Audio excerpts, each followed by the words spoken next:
ఆడవాళ్ళు చేసే ఒక పొరపాటు ఏంటి అంటే విరివిగా వాటర్తో కడుగుతూ ఉంటారు. అది కూడా డీప్గా క్లీన్ చేస్తారు. వాళ్ళకి చిన్న ఇసుగు పుట్టిన పోయి మంచినీళ్ళతో కడుగుతూ ఉంటారు. అలా చేయకూడదు. అలాంటప్పుడు ఏం చేయాలంటే గోరువెచ్చని నీళ్ళతో బాహ్యంగా క్లీన్ చేసుకోవడానికి ప్రయత్నించాలి. కానీ డీప్గా ఈ నార్మల్ వాటర్తో పదే పదే క్లీన్ చేయడం వల్ల అక్కడ ఉన్నటువంటి గుడ్ బ్యాక్టీరియా వాష్అవుట్ అయిపోతుంది. అప్పుడు బ్యాడ్ బ్యాక్టీరియా యాక్టివ్ అవుతుంది. అప్పుడు ఇచ్చింగ్ కానీ వైట్ డిశ్చార్జ్ కానీ తర్వాత యూరిన్కి వెళ్ళినప్పుడు మంటగా ఉండడం కానీ ఈ సిమ్టమ్స్ అన్నీ వస్తూ ఉంటాయి.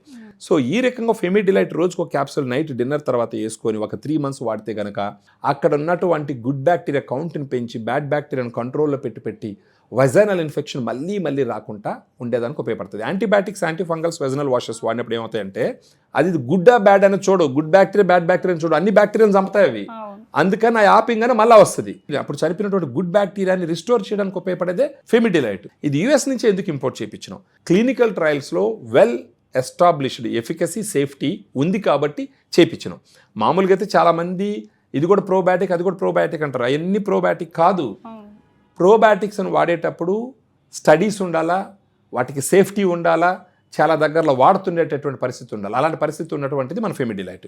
నెక్స్ట్ యూటీ బ్రీజ్ గురించి మాట్లాడదాం.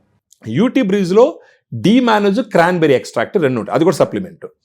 ఇది ఎందుకు ఇస్తాం? ఇది మార్నింగ్ బ్రేక్ఫాస్ట్ అయిన తర్వాత ఒక టాబ్లెట్ తీసుకోమంటాం. కనీసం ఒక 3 to 6 months తీసుకోవచ్చు. అది ఇప్పుడు యూరినరీ ట్రాక్ వెజైనాకి పెద్ద గ్యాప్ ఉండదు. లేడీస్కి, మహిళలకి 2 దగ్గర సమీపంగా ఉంటాయి. యూరినరీ ట్రాక్ లో ప్రిడామినెంట్ ప్యాథోజెనిక్ బ్యాక్టీరియా ఏంటంటే ఎచ్చరిషియా కొలై, ఈ కొలై అంటాం. నేను మైక్రోబయాలజిస్ట్, అందుకని నాకు కొంచెం ఐడియా ఉంది. ఈ కొలై బ్యాక్టీరియా ఏం చేస్తుందంటే ఆ మూత్రనాళం గోడల మీద కూర్చుంటుంది. ఎక్కడన్నా బ్యాక్టీరియా కూర్చునిందంటే అది నంబరు ప్రోలిఫరేట్ అవుతుంది. ఎక్కువ నంబర్ అయిందంటే ఇన్ఫెక్షన్ పెరుగుతుంది. ఇప్పుడు యూటీ బ్రీజ్లో ఉండేటటువంటి డీమానోజ్, క్రాన్బెరీ ఎక్స్ట్రాక్ట్ ఏం చేస్తుంది అంటే ఆ బ్యాక్టీరియాని మూత్రనాళం గోడ మీద కూర్చోకుంటే ఇది పోయి అడ్డుపడుతుంది. అప్పుడు ఆ బ్యాక్టీరియా అక్కడ నిలబడిపోతుంది. అప్పుడు యూరిన్ పోయేటప్పుడు ఆ యూరిన్లో ఈ బ్యాక్టీరియా ఫ్లష్ అవుట్ అవుతుంది.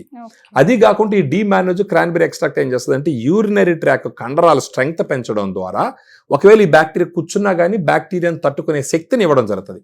ఆ రకంగా ఏం చేస్తుంది అంటే యూటీ బ్రీజు యూరినరీ ట్రాక్లో ఉండే బ్యాడ్ బ్యాక్టీరియాని ఫ్లష్ అవుట్ చేస్తుంది. ఫెమిడిలైట్ వెజైనాలో ఉండే గుడ్ బ్యాక్టీరియాని పెంచుతుంది. ఈ 2 పనులు చేయడం వల్ల సైనర్జిస్టిక్గా ఈ ఫెమిడిలైట్, యూటీ బ్రీజు కనీసం ఒక 3 to 6 months వాడుకుంటే సూపర్గా పనిచేసి మళ్ళీ వెజైనల్ ఇన్ఫెక్షన్ రాకుండా వాళ్ళ పనులు వాళ్ళు చేసుకునే దానికి అవకాశాలు చాలా స్ట్రాంగ్గా ఉంటాయి. సో విన్నారు కదండి, ఫెమిడిలైట్, యూటీ బ్రీజ్ అనేది వజనల్ ఇన్ఫెక్షన్స్ కోసం ఏ విధంగా ఉపయోగపడుతుందో. సో మీకు ఈ ప్రోడక్ట్ అనేది కావాలనుకుంటే ఈ కింద ఉన్న నెంబర్కి కాల్ చేసి ఆర్డర్ పెట్టుకోవచ్చు.